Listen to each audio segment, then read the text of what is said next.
Miris mendekati Pilpres, nama Bamukmin yang mau jadi cawapres malah semakin tenggelam, ditulis oleh Ferry Patli dari siwar.com.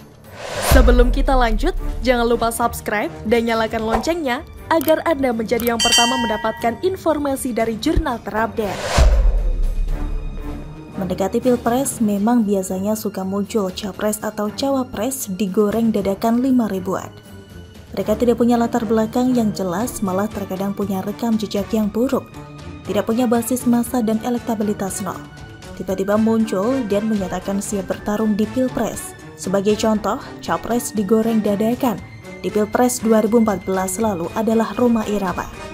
Pria yang dijuluki Bang Haji itu memang sudah terkenal duluan sebelum akhirnya mendeklarasikan dirinya sebagai capres. Tapi bukan terkenal sebagai politisi ulung, melainkan sebagai penyanyi dangdut. Kok tiba-tiba ngomong mau jadi presiden? Emang kalau jago nyanyi, otomatis jago memimpin negeri gitu?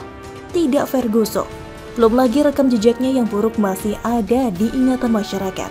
Seperti pernah main isu SARA di masjid menjelang Pilgub DKI 2012 lalu. Sok suci mengkritik goyang ngebor Inul, padahal dia sendiri pernah tertangkap basah berduaan di apartemen bersama Angel Helga. Plus Rhoma juga pernah dihabisin Najwa Shihab terkait wacana pencapresannya itu di acara Mata Najwa. Lalu apa yang terjadi? Nyapres gak jadi, popularitas si Rhoma ini malah dimanfaatkan oleh Caimin untuk mendulang suara PKB. Kan nyesek jadinya, alias sungguh terlalu. Selanjutnya pada Pilpres 2019 lalu, capres digoreng dadakan bernama Sam Aliano. Kala itu, ia mengatakan ingin menggeser Jokowi dari kursi RI 1 dan berjanji akan menghapus utang Indonesia, serta akan menggratiskan umroh untuk seluruh masyarakat Indonesia yang memilihnya jika kelak berhasil terpilih jadi presiden. Hanya saja mungkin Sam Aliano lupa kalau masyarakat Indonesia ini majemuk, terdiri dari atas berbagai macam agama dan aliran kepercayaan. Masa penganut Konghucu, Kristen, Buddha, dan Hindu mau diumrohkan juga? Kan ngaco itu namanya. Terakhir, tidak ada satupun partai yang mau mengusung si Sam ini sebagai capres beneran. Cukuplah dia jadi capres di dunia maya saja. Nah, mendekati Pilpres 2024 ini, cawapres digoreng dadakan, yang muncul adalah Habib Novel Bamukmin. Catatan, Habib itu bukan gelar sebenarnya karena ia bukan keturunan Nabi Muhammad SAW, tapi hanya tempelan doang supaya terlihat lebih keren gitu. Alias si Novel ini Habib KW atau Habib palsu atau Habib abal-abal. Dan supaya terlihat lebih syar'i, Novel Bamukmin menamakan ambisinya mau nyawapres tersebut jihad konstitusi, yang artinya berjihad atau menegakkan agama Islam melalui jalur formal atau melalui jalur yang sesuai dengan Pancasila dan Undang-Undang Dasar 1945. Gopelaknya si Novel ini mau jadi cawapres tapi dia sendiri yang menentukan capresnya, yakni Anies Baswedan. Sudah kayak dia punya partai besar saja yang perolehan suaranya di atas 20%.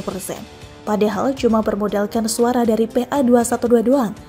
Dan itu pun tidak semua alumni Monas Slimming 212 mendukung dia. Karena Kadrun sudah tahu bagaimana kapasitas wasekjen PA212 itu, SKS alias secupak kurang secanting. Lucunya lagi, si Novel ini mengklaim sudah didukung oleh 130 juta rakyat Indonesia. Yang hitung-hitungannya begini, menurut Tuan Novel, jumlah peserta aksi 212 dulu 13 juta orang. Dan dari 13 juta ini masing-masing mengajak 9 orang untuk mencoblos dirinya dan Anies. Jadilah jumlahnya 130 juta. Sudah kayak multi-level marketing atau MLM saja Pilpres dibuatnya. Pakai acara rekrut anggota atau downline segala. Hanya saja mungkin Novel lupa kalau Presiden Jokowi saja pada Pilpres 2019 lalu hanya mendapatkan 85,6 juta suara. Sementara Kadrun jumlahnya hanya seupil, gak sampai 1.000 orang. Dan jangan lupa jumlah seluruh penduduk DKI Jakarta hanya 10,56 juta jiwa Ferguson. Itu pun Jakarta sudah terlihat sangat padat. Bagaimana ceritanya 13 juta orang bisa kumpul di Monas semua? Tapi begitulah kura-kura Kadrun, mikirnya kadang ketinggian dan suka terbalik. Namun yang patut disayangkan sekarang, di saat nama-nama capres atau cawapres lain bermunculan, nama Novel Bamukmin justru semakin tenggelam, seperti kapal milik asing pencuri ikan yang ditenggelamkan Susi Pujiastuti dulu. Sekarang orang yang sudah ngomongin Andika Perkasa, Ganjar, Prabowo, Caimin, Puan, Erlangga, AHY, Erick Thohir, Ridwan Kamil, Sandiaga Uno, dan Farhad Abbas sebagai capres atau cawapres potensial. Gak ada lagi yang ngomongin Novel Bamukmin. Termasuk partai, tidak ada satupun yang menyatakan minatnya mengusung tokoh PA212 itu. Bahkan partai gurem sekalipun seperti Partai Idaman, Partai Garuda, dan Partai Berkarya gak pernah sama sekali tuh menunjukkan ketertarikannya untuk mengusung Novel. Begitupun dengan warga dunia maya, penulis perhatikan di Twitter tidak ada satupun yang mendukung niat Bamukmin menjadi cawapres tersebut. Yang membulinya malah lebih banyak. Sebagai penutup, penulis ingin menampilkan pesan Yeni Wahid untuk Caimin. Di tulisan ini, yakni kalau elektabilitasnya gak ngangkat atau rendah, gak usah ngotot jadi capres. Pesan ini juga bisa berlaku untuk Bamukmin, bahwa untuk nyawa pres itu tidak semudah demo di depan kedubes India. Bagaimana menurut Anda? Putar balik fakta, Andi Sinulinga malah tuduh Ahok bapak politik identitas, ditulis oleh Syardi dari siwar.com. Sebelum kita lanjut, jangan lupa subscribe dan nyalakan loncengnya agar Anda menjadi yang pertama mendapatkan informasi dari jurnal terupdate.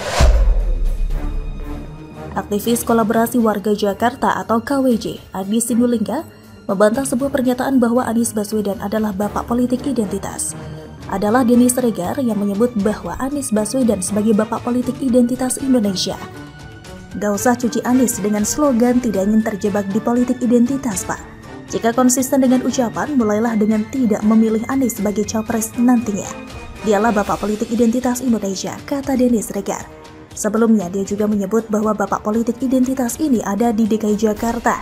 Bapak politik identitas itu ada di DKI, sekarang mau cuci tangan bersih-bersih. Bazar-bazarnya ramai sekali, percayalah. Seandainya dia nyapres nanti, bukti-bukti pilgub DKI yang kotor itu akan ramai di medsos kembali. Luka itu membekas dalam menyakiti kebinekaan kita yang sudah lama ada, katanya. Sedangkan aktivis Kolaborasi Warga Jakarta atau KWJ Andi Sinulinga menilai bahwa bapak politik identitas bukanlah Anies melainkan Ahok. Andi Sinulinga menilai bahwa Ahok lebih cocok disebut bapak politik identitas dibandingkan Anies berdasarkan rekam jejak keduanya. Selain itu, menurutnya pendukung Ahok atau Ahokar terus-menerus mempolitisasi mayat. Coba saja periksa rekam jejaknya, periksa saja narasi-narasi mereka berdua, kata Andi Sinulinga. Periksa juga bagaimana Anda atau Ahokar yang terus-menerus mempolitisasi mayat, tapi liciknya Anda malah tuduhkan ke orang lain, katanya lagi. Lah, apa salahnya mengungkit kembali spanduk yang menyerukan politisasi mayat? Siapa yang pertama kali menyebarkan spanduk itulah yang keterlaluan dan kurang ajar. Siapa yang punya ide itulah yang sebenarnya paling licik dan jahat. Memilih pemimpin tapi kok harus main paksa pakai neraka dan tidak mensolatkan. Ini sih sudah barbar. Sebenarnya saya sudah tahu dari dulu bahwa tim, relawan ataupun pendukung Anies sedang berusaha keras untuk cuci bersih kelicikan kemarin dan air cuciannya mau dilempar kembali ke Ahok. Sungguh parah kalau Anies sampai jadi presiden. Menggunakan mayat saja sungguh licik. Apalagi sekarang mau cuci bersih. Kotor sekali cara mainnya. Benar-benar gak tahu malu. Jakarta hancur dibelah oleh kelompok ini. Kalau Anies jadi presiden, bayangkan sendiri Indonesia bakal jadi gimana. Politik SARA adalah politik yang paling kejam dan tidak beradab di dunia. Sekarang malah mau salahkan Ahok, sudah hampir 5 tahun tapi masih belum bisa move on dan salahkan Ahok? Gak usah pencitraan basi salahkan Ahok. Lihat saja siapa yang serukan memilih pemimpin harus seiman, dan ancaman mereka serta tidak mensolatkan jenazah, muka tembok boy, yang mulai duluan itu yang licik. Sudahlah tidak amanah jadi pemimpin, giliran ada pemimpin non-muslim difitnah macam-macam oleh pendukungnya supaya menang. Lihat tuh, rumah terjangkau hanya terbangun berapa banyak? Lihatlah banjir, apa yang sudah dilakukan sampai detik ini.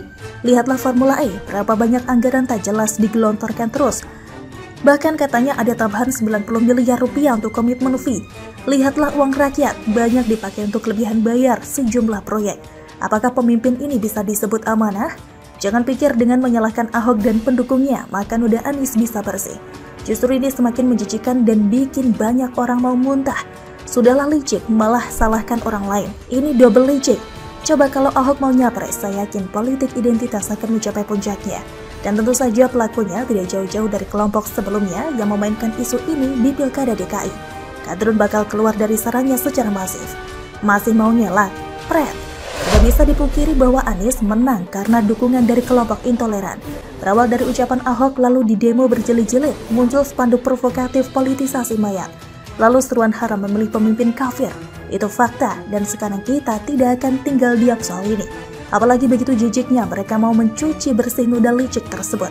Ini harus terus diingatkan agar masyarakat tidak lupa bahwa ada pemimpin yang sepertinya memanfaatkan keuntungan ini demi mencapai ambisi pribadinya. Jangan berpikir dengan mengoleksi banyak penghargaan membuat kita terenyuh. No way, semua itu cuma kamuflase. Bagaimana menurut Anda?